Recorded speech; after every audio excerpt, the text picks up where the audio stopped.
ಇಂದಿನಿಂದ ಐತಿಹಾಸಿಕ ಕಡಲೆಕಾಯಿ ಪರಿಷೆ ಉತ್ಸವ. ಬೆಂಗಳೂರಿನ ಐತಿಹಾಸಿಕ ಕಡಲೆಕಾಯಿ ಪರಿಷೆಗೆ ಚಾಲನೆ ದೊರೆತಿದೆ. ಬಸವನಗುಡಿಯ ಗಣಪತಿ ದೇವಸ್ಥಾನದ ಬಳಿ ಬೃಹತ್ ಮಹೋತ್ಸವ ಕೂಡ ಆರಂಭ ಆಗಿರುವಂತದ್ದು. ಇವತ್ತು ಬೆಳಗ್ಗೆ 10 ಗಂಟೆಗೆ ಕಡಲೆಕಾಯಿ ಪರಿಷೆಗೆ ಚಾಲನೆ ದೊರೆತಿದೆ. ಕಡಲೆಕಾಯಿ ಪರಿಷೆಗೆ ಚಾಲನೆಯನ್ನ ನೀಡಿದ್ದಾರೆ ಡಿಸಿಎಂ ಡಿಕೆ ಶಿವಕುಮಾರ್ ಅವರು. ಡಿಸಿಎಂ ಡಿಕೆ ಶಿವಕುಮಾರ್ ಇವರಿಗೆ ಸಾಥನ್ನ ಕೊಟ್ಟಿದ್ದಾರೆ. ಸಾರಿಗೆ ಸಚಿವರಾದಂತಹ ರಾಮಲಿಂಗಾರೆಡ್ಡಿ, ತೇಜಸ್ವಿ ಸೂರ್ಯ, ಶಾಸಕ ರವಿ ಸುಬ್ರಹ್ಮಣ್ಯ ಇವರೆಲ್ಲರೂ ಕೂಡ ಇವತ್ತಿನ ಕಾರ್ಯಕ್ರಮದಲ್ಲಿ ಭಾಗಿಯಾದರು. ಐತಿಹಾಸಿಕ ಕಡಲೆಕಾಯಿ ಪರಿಷೆಗೆ ಚಾಲನೆಯನ್ನ ನೀಡಿದ್ದಾರೆ.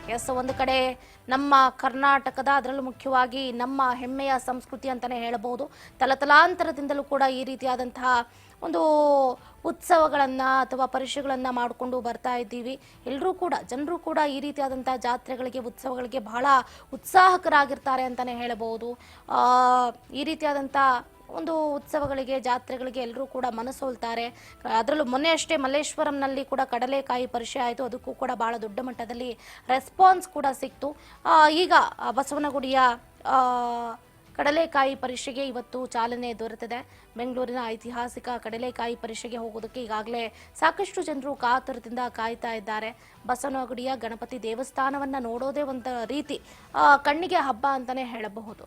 ನಮ್ಮ ಹೆಮ್ಮೆ, ನಮ್ಮ ಪ್ರೈಡ್ ನಾವ್ಯಾಕೆ ನೆಗ್ಲೆಕ್ಟ್ ಮಾಡಬೇಕು?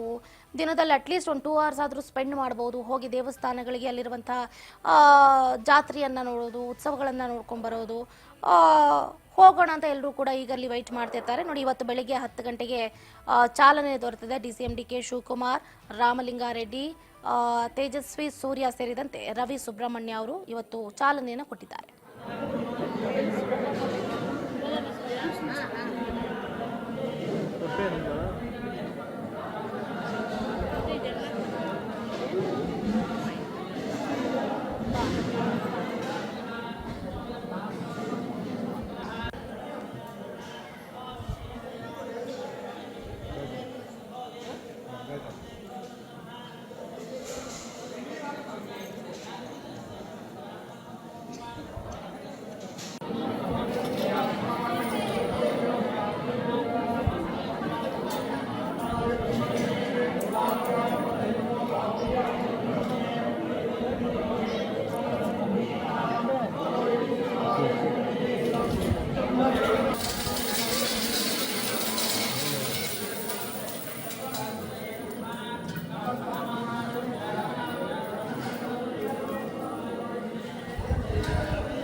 ಗಮನಿಸ್ತಾ ಇದ್ರ ದೃಶ್ಯಗಳನ್ನ, ಈಗಾಗಲೇ ಒಂದು ಕಡೆ ವೈವಿಧ್ಯಮಯ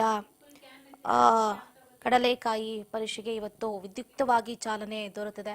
ಈಗಾಗಲೇ ಎಲ್ಲರೂ ಕೂಡ ಈ ಜಾತ್ರೆಗೆ, ಈ ಪರಿಷೆಗೆ ಹೋಗಬೇಕು ಅಂತ ಅಂದ್ಕೊಳ್ತಾ ಇದ್ದಾರೆ. ಹಾಗಾಗಿ ಸಿಲಿಕಾನ್ ಸಿಟಿ ಮಂದಿಗೆ ಒಂದು ಕಡೆ ಒಂದು ರೀತಿ ಹಬ್ಬದ ವಾತಾವರಣ ಅಂತಾನೆ ಹೇಳ್ಬೋದು. ಈಗಾಗಲೇ ಬಸವನಗುಡಿಯತ್ತ ಸಾಕಷ್ಟು ಜನರು ಮುಖವನ್ನ ಮಾಡ್ತಾ ಇರುವಂತದ್ದು.